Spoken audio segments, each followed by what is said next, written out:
Once again, good afternoon. My name is Melissa Kelly. I'm with Special Olympics Maryland. This is the preseason coaches briefing for Frederick County Schools. Welcome and thank you for joining us. If you're joining online, you should see the PowerPoint presentation. I'll be toggling through a number of documents throughout the presentation, so once again, please jot yourself a note if you come across any questions or realize any questions. There will be a question and answer opportunity at the end of the session. The agenda: first, want to welcome Michelle Hill, who's the Frederick County Public Schools District Representative, Melissa Anger, who is your liaison through the Special Olympics Maryland office, and then, of course, myself.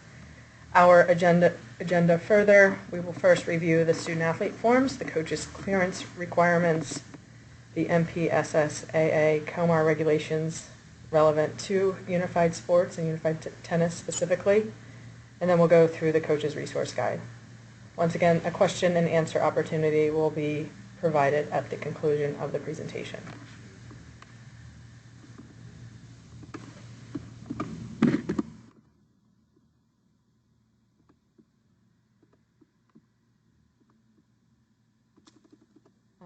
Please know that there will be intermittent pauses as I toggle between each of the forms, so I do apologize for that. On your screen now, you will see the student-athlete form. This is similar to the form that we had in previous seasons. However, it has been revised somewhat to allow for better completion and managing of that. With that, you will receive a follow-up email if you have not already with this form attached. You need to collect one of these forms for each of your student-athletes, both people with disabilities and people without. That then will be submitted to Michelle Hill, accompanied by a student-athlete eligibility form, affirmation of eligibility form. So more to come on that. Please, as you do collect these from mom and dad and or the student-athletes, make sure that everything is completed in its entirety and that it's also legible. For those of you who are returning coaches, you'll notice that some of the disabilities are classified differently, and that goes along with the interpretation of an intellectual disability through Special Olympics Incorporated. Please do also make sure that the proper signatures have been received both by the participant and his or her parent guardian. The form that is to accompany the affirmation is the affirmation form, which you should see on your screen now. This is basically a listing, a roster of your team, and you as the coach will list every student athlete and then provide a signature, and you are plainly attesting that each student athlete listed on the form has completed the requirements of FCPS, be it the medical form, also parent permission, and as well that those student athletes have not competed on a junior varsity or varsity tennis team. Likewise, the requirement of submitting the aforementioned form, the student athlete eligibility form, the Special Olympics form, that is, you're attesting that that is complete as well. So basically, just list all of your student athletes. You'll receive this in a Word document. Feel free to handwrite those as well. And then again, this form will be submitted with the student athlete form, and that all goes to Michelle Hill. If Michelle hasn't announced the due dates already, she will in the near future, so wait for follow-up information regarding that.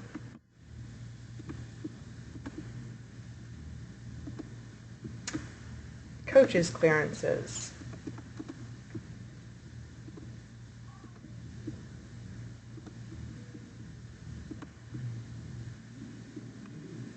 Special Olympics Maryland has gone green with regard to coaches' clearances.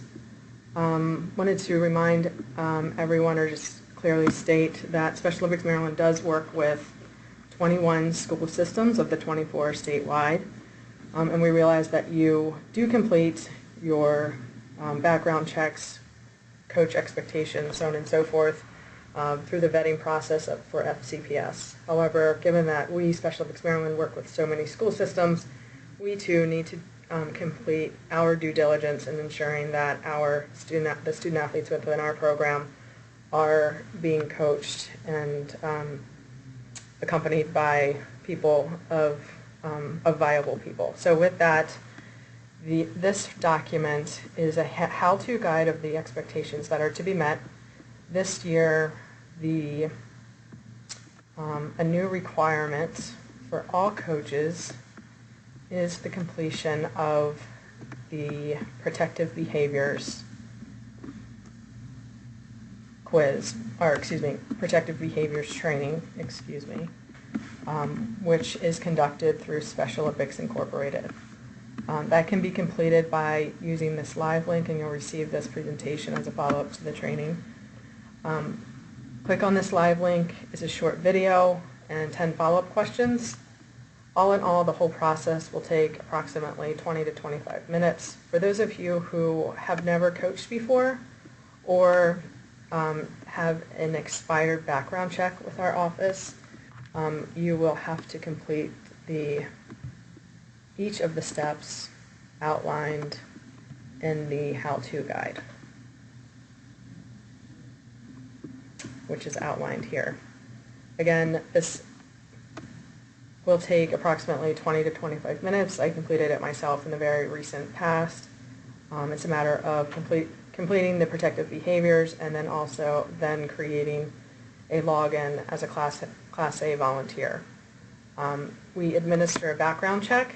Once you complete this step, both your background check and your protective behaviors is current for a matter of 3 years. So we realize this will take some time on your part this year. However, you'll be in good standing for the coming 3 years.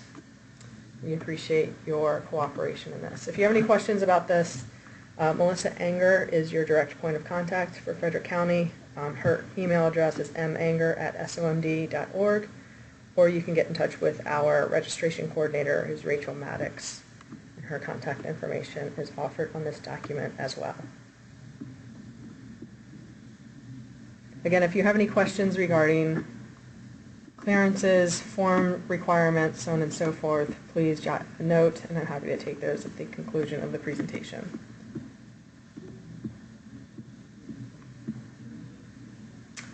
I did want to spend a brief moment regarding the COMAR regulations that are required as a point of emphasis.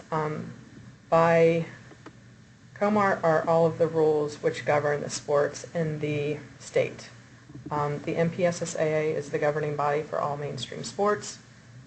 There is a regulation which requires that no one who has competed on either a varsity or junior varsity team, so entered a scoring match in tennis or or the same sport, so that would also apply in Frederick County to Unified Track and Field, that those student athletes have not competed, in essence, on the JV or varsity teams in the spring season. So all freshmen this year are absolutely eligible for Unified Tennis. However, any sophomores and older, if they have competed whatsoever, so entered a scoring match, they are not eligible to compete in Unified Tennis. Further explanation of this is offered on the student athlete eligibility, affirmation of eligibility roster form, if you will. I brought that up on the screen. Please take the time, it's page 3 of that form. Please take the time to review that. That is offered verbatim from the COMAR regulations, and then as well a direct interpretation of the rule through the MPSSAA office. So I wanted to remind everyone of that. Moving on to the review of the Coach's Resource Guide. On your screen now you will see the cover page of the Coach's Resource Guide. Everyone should have received a mailing that went out the latter part of last week. was sent to each of the schools to the attention of the Unified Tennis coach. Included in the mailing was a copy of this rule book, and then as well, I believe 5 recruitment posters. So hopefully you have received that. If not, I know Michelle has emailed this out to all the coaches. This, for all intents and purposes, should be your rule book for the season. I will not go through this item by item. However, we'll touch on some of the key points of emphasis to make sure that everyone is fully aware and understands those key points, as well as the expectations throughout the season. If you have any questions, concerns, or otherwise, again, question and answer at the end of the session.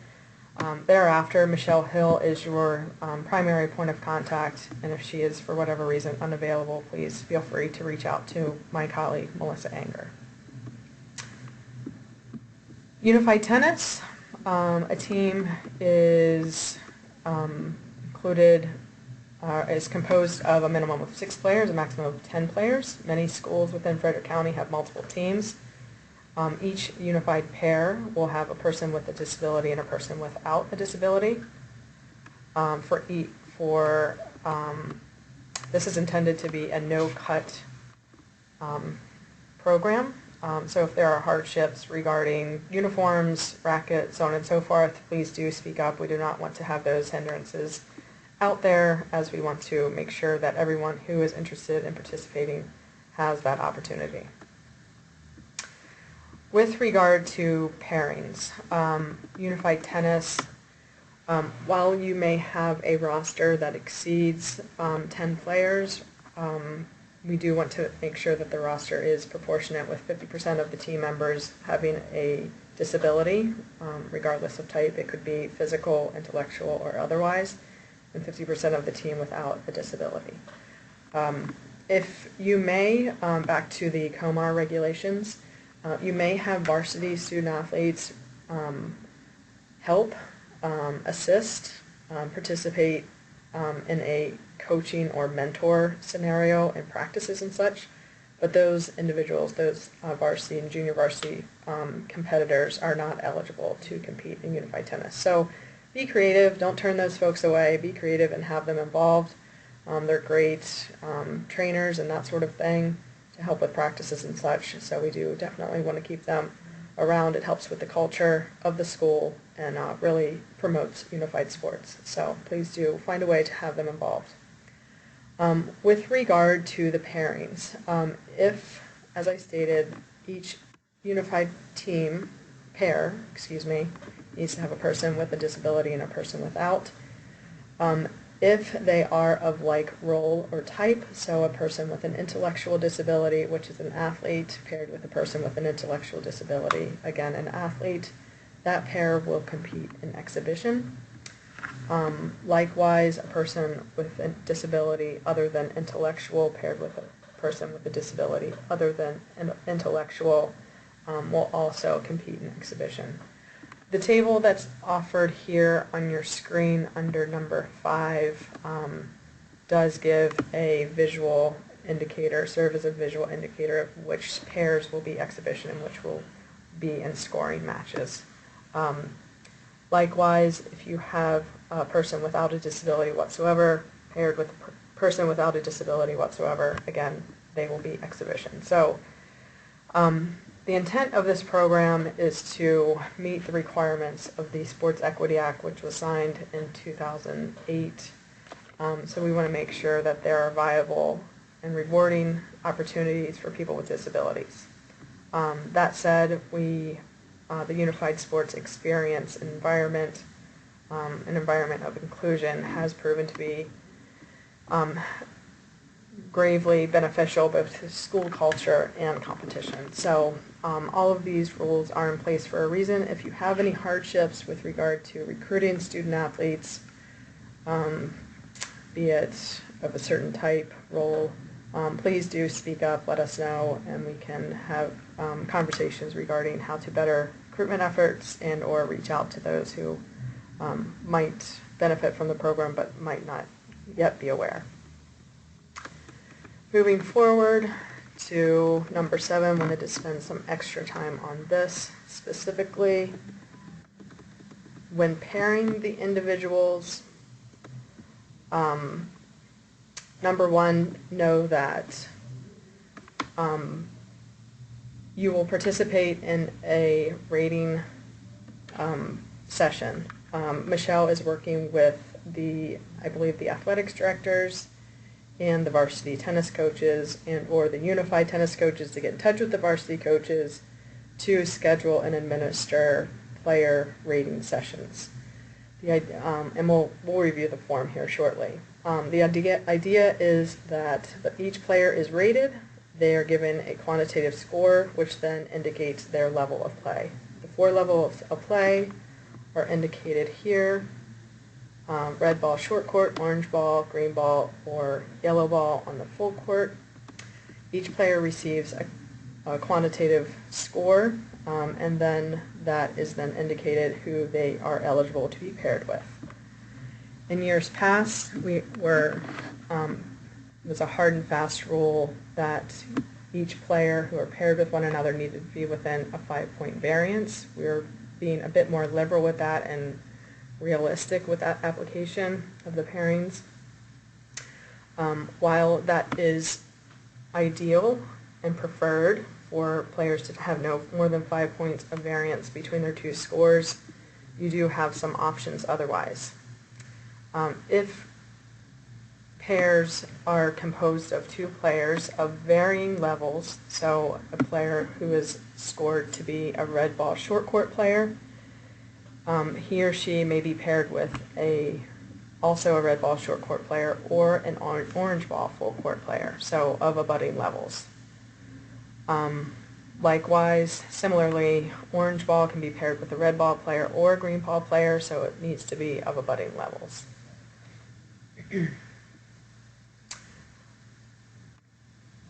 For those of you who have varying scores across the board, we have established the rule in which to accommodate those schools more so who have low populations and those who are quite large. So with that, the third caveat is that the lowest person with a disability is paired with the lowest person without a disability. So you may have a red ball player who has a disability, and the lowest person without a disability is rated a green ball player. So those two, if the hardship is evident, is in place, those 2 players could be paired together.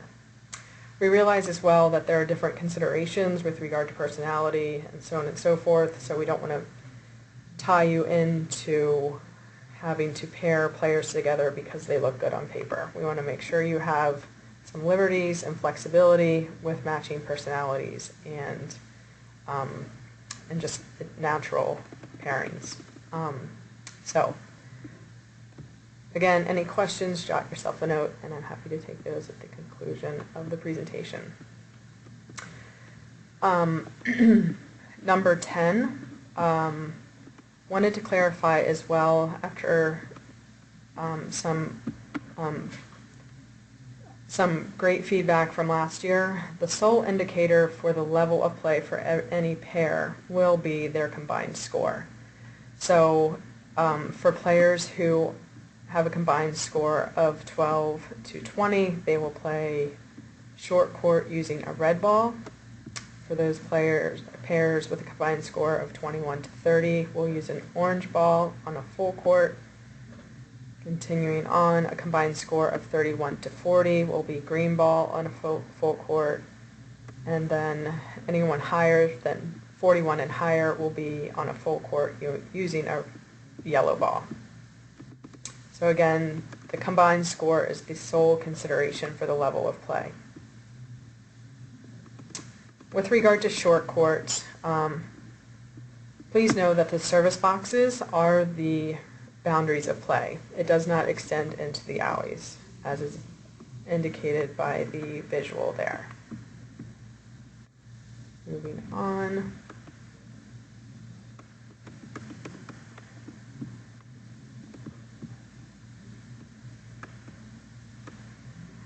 We do play short sets, best 2 out of 3. If tied at 1-1 in a set, then a 10-point tiebreaker will be played to determine the match winner. A couple other points with regard to timeouts, changeovers, etc. Please be sure to review those.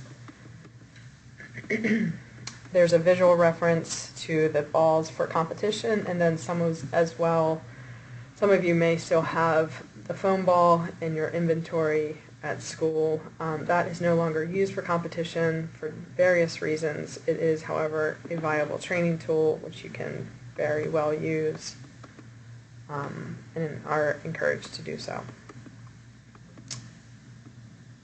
Anyone with any players who use a wheelchair, please do make note of that on your affirmation of eligibility form. We're trying to track that within our system better, and then as well want to make sure that we are accommodating those individuals at competitions appropriately.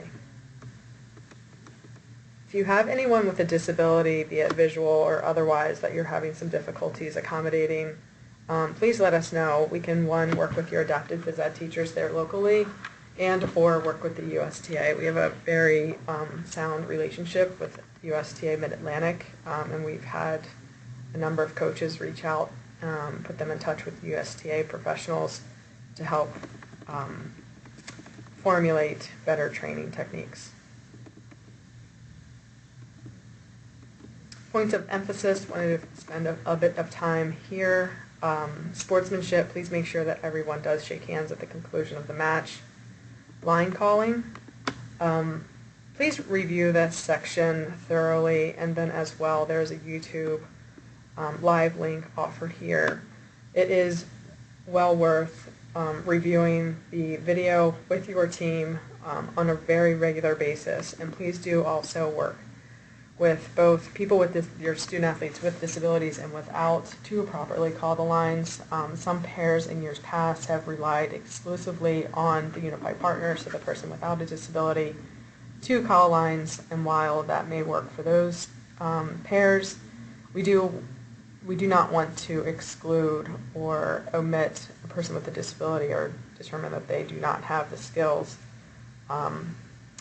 or cannot acquire the skills to properly call lines. So please work with everyone alike to make sure that that is progression of their skill set when playing tennis. Event appropriateness, wanted to touch on this as well. So when the rating sessions are conducted, we want to make sure that everyone realizes that the rating in which they are assigned or earn is a direct indicator of their level. It is not the intent or the goal of unified tennis for everyone to play tennis on a full court using a yellow ball. So we want to make sure they have a viable and rewarding competitive experience, and we do not necessarily need for that to be a progression through the events. So a note there. Likewise, with regard to individual skills, we'll get to that shortly. The 7-point tiebreak system is reviewed there as well, which is applicable to the 10-point tiebreak as well. Winning the toss, how the match actually begins. Please take some time to review that. And the principle of meaningful involvement. Wanted to make sure everyone is well aware of this too. This is a reiteration of years past. This is a founding principle in Special Olympics, which in a nutshell states that every teammate should be afforded the opportunity to contribute to the success of his or her team.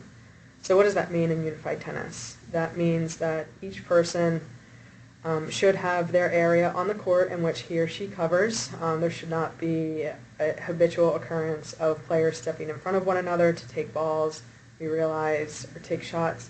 We realize that this is sports, and there will be the rare occasion where it makes sense for another player to take the shot and step in front of their teammate.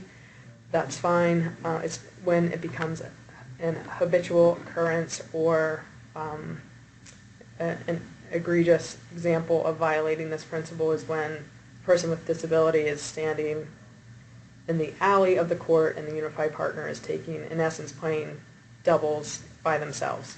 So we want to make sure that everyone realizes that that is a violation of the principle of meaningful involvement. There are some indicators of successful examples of the principle being implemented, and then as well some examples in which it is being violated. Unfortunately, we needed to put into place, because naturally everyone grows more competitive when it comes to sports, and that's fine. There are some steps in which if the principle is violated habitually, what then will occur. So in the first offense, there will be a warning. Second offense, there will be a team violation, and the team will lose a point, and the third offense will be a forfeit of the match. This will not necessarily be employed locally at your regular season matches, and I'll work with Michelle to decide whether or not it will be employed at the district tournament. It will be strongly enforced or strictly enforced at the state tournament, and we realize there are instances in which you need to grow familiar with your student athletes, see what works best for them, so on and so forth, along with your pairings. And then as well, coach those to make sure that they are not violating this principle. So the regular season is the time to work with your student athletes to make sure of this and make sure this is upheld. But we are widely advertising this expectation to each school system, all of the 17 school systems. So please make sure you are working with your student athletes so that there is no issue on any level. The next section is a reiteration of the COMAR regulations, which we reviewed and don't necessarily need to review moving forward. The next page is simply an example of a match score sheet. You may see variations of this locally. Score is kept with a 1, 2, 3, 4 system. And should be kept during your regular season matches so that the players are accustomed to the process and can rotate service and that sort of thing. We do have independent scorers. The student athletes are not keeping score at the state tournament and typically not at the district tournament, so please do note that. While they should be familiar and know the system, they will not have to firsthand keep record of the scoring process, of the score. Individual skills competition, this is relevant to the event appropriateness. If when your player assessments are conducted, one is scored with a rating of 5 or less, he or she is most appropriate for the individual skills competition. Please know that we do realize at the rating session it may in fact be the very first time that the student athlete has even touched a racket. So please use your best discretion as a coach to know or anticipate if you could work with the student athlete for him or her to acquire the requisite skills to play match play. With that said, if you do not believe that this student athlete can acquire said skills, they are most appropriate to compete in individual skills, which is a series of events, service, volleying, ground strokes, which they will then be scored. You would identify a student athlete or a team manager or even one of those, any one of the sorts on the team of like age to be a ball feeder as the student athlete completes these skills. The events are clearly outlined in the guide here.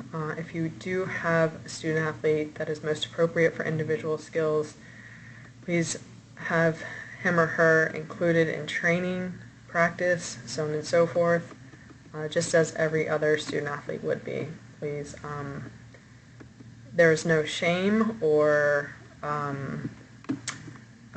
otherwise in competing in individual skills if the student athlete is most appropriate for that. With that said, know that it is individual skills is not an event for people without disabilities, be it someone who is the odd person out when pairing everyone together, or someone who might not seem to have the requisite skills. These are individuals who are not moving to the ball, have difficulty tracking the ball, those sorts of things during the ratings. So please do vet those individuals who are competing in individual skills at the outset. The next page is quite simply a series of resources that we have identified with the help of the USTA to help you begin your season. These are all live links that you can access, so please feel free to do that. Uniform requirements. So that's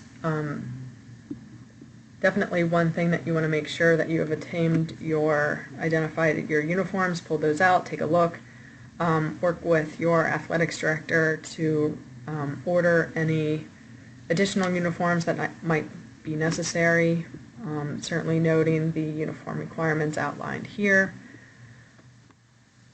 which are standard with mainstream tennis.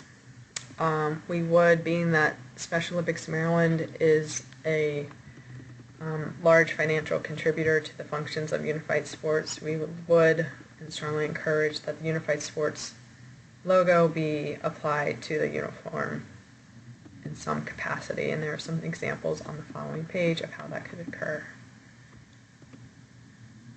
Player assessments we talked about.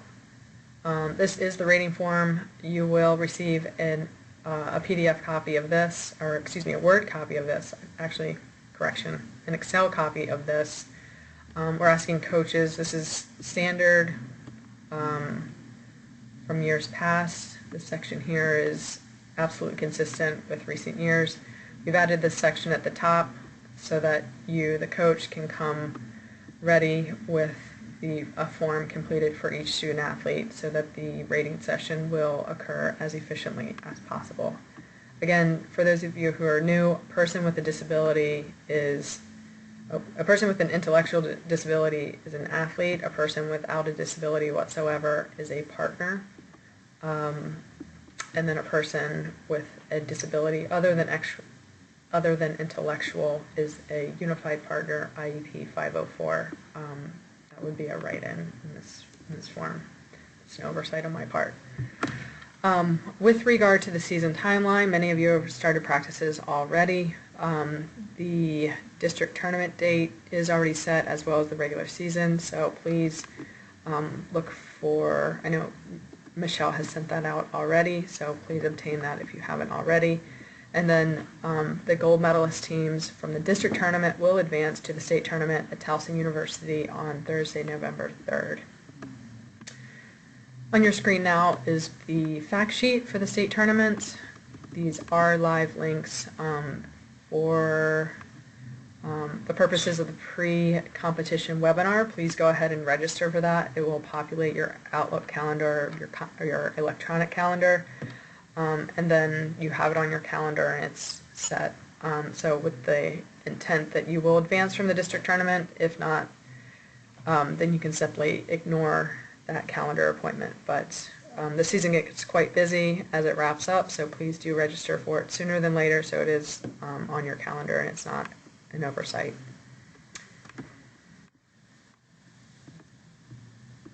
The forms we already reviewed, so that's a reiteration of that.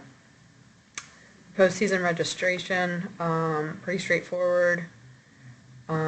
You indicate the event option here, the person's name, their role. This is a drop-down option, so you would pick athlete, partner, unified partner, IEP 504, and then who they are playing with. Again, the sole indicator of the playing levels for each pair is the combined score, which is reiterated at the bottom of the form. Coaches' clearances we reviewed already. Contact information, so once again, Michelle Hill is your primary point of contact out of Frederick County, And then in her absence, Melissa Anger and her personal contact information is offered there as well. Please know that if an email goes unanswered out of our office, it's not intentional. Please do not hesitate to pick up the phone, send us a text, so on and so forth. All means of communication are absolutely encouraged.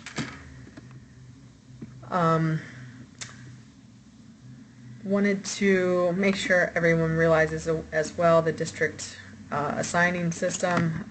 While the MPSSAA uses a different assigning or numeric system, the one specific to Unified Sports is on the screen now. So Frederick County is District 3. So we will employ district tournaments, as I've stated, in Unified Tennis this year, as well as Unified Indoor Bocce, and they will not be applicable to Unified Track and Field. So District 3, Frederick County, for the purposes of Unified Sports.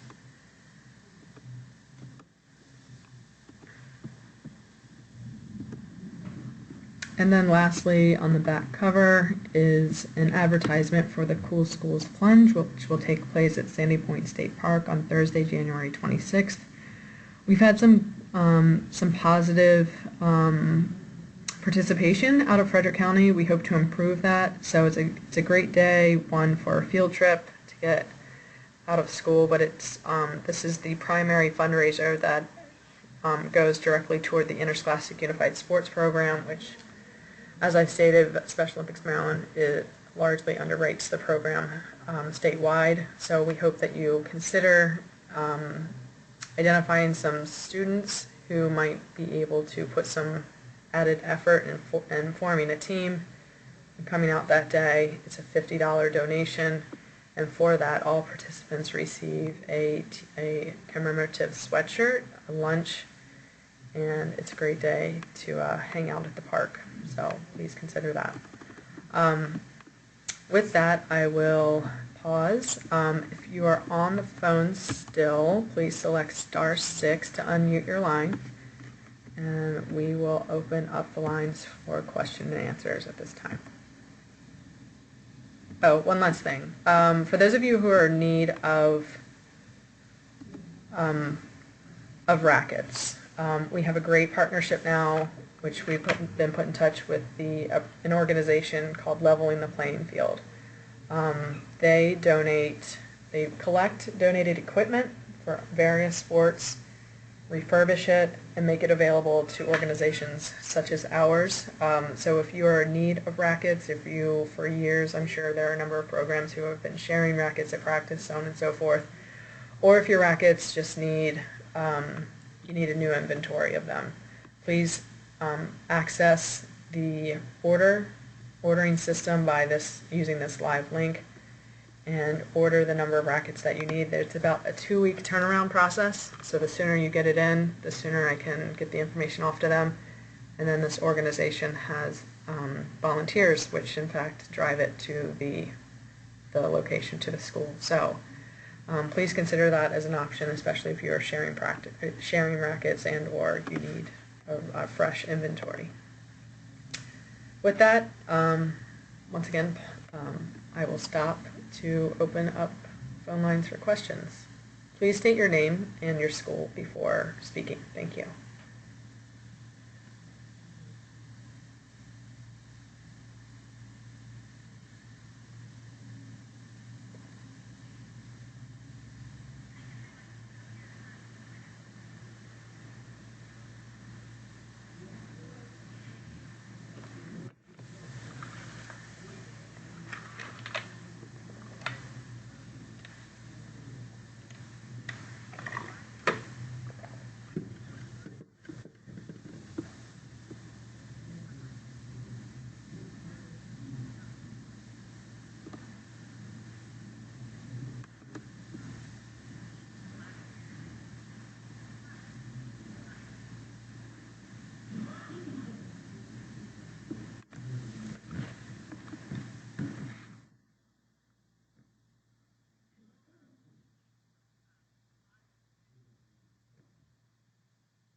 Great, thanks, Michelle.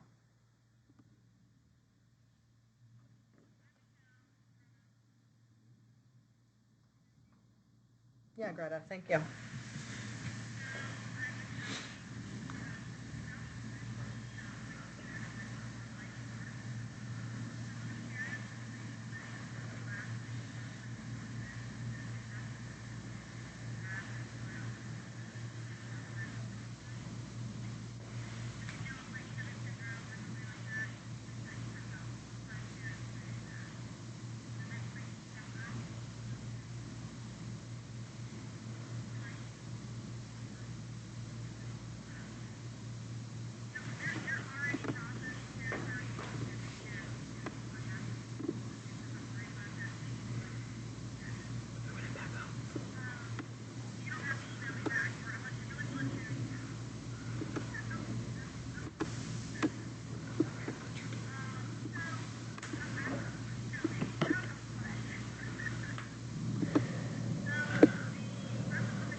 Yeah, we need the new one, if you could, thank you.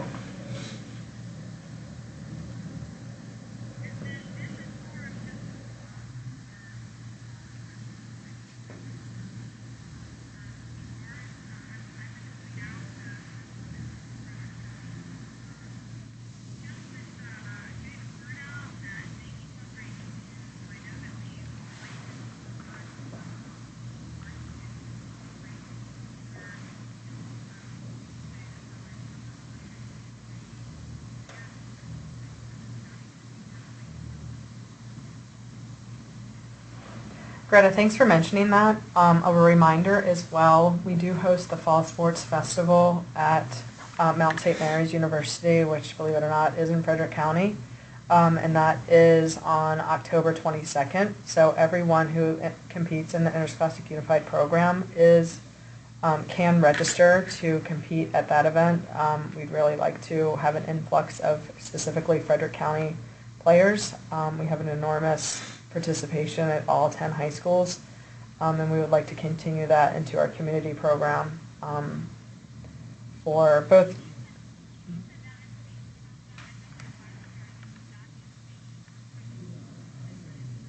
Yeah. Yeah, absolutely. I'll put together, I have a fact sheet, but I will also put some due dates in there so everyone has a point of reference. Thank you.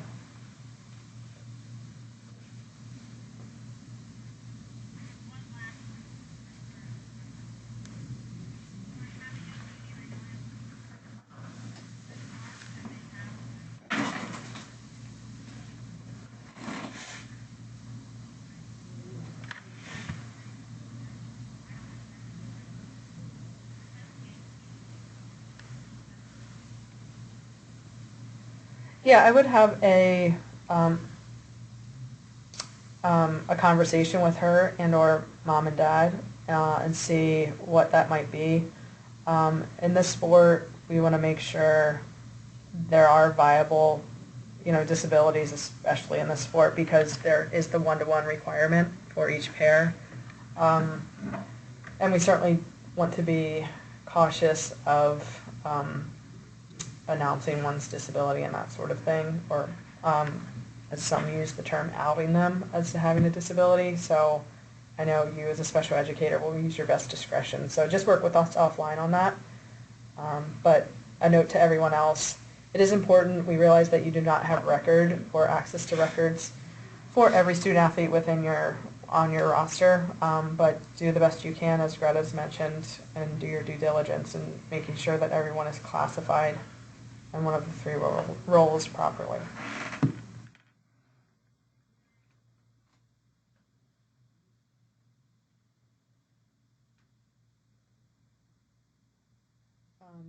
Okay, so we were right up on 3:30. Again, wanted to thank everyone for joining the session. You can expect a follow-up email with the few PowerPoint slides and the supporting documents reviewed this afternoon. Again, if you have any questions or concerns, Michelle Hill is your primary point of contact. We wish everyone luck, and with the start of your season, and do thank you for all that you do to support unified sports and offer inclusive opportunities for people with and without disabilities. So thank you once again, everyone.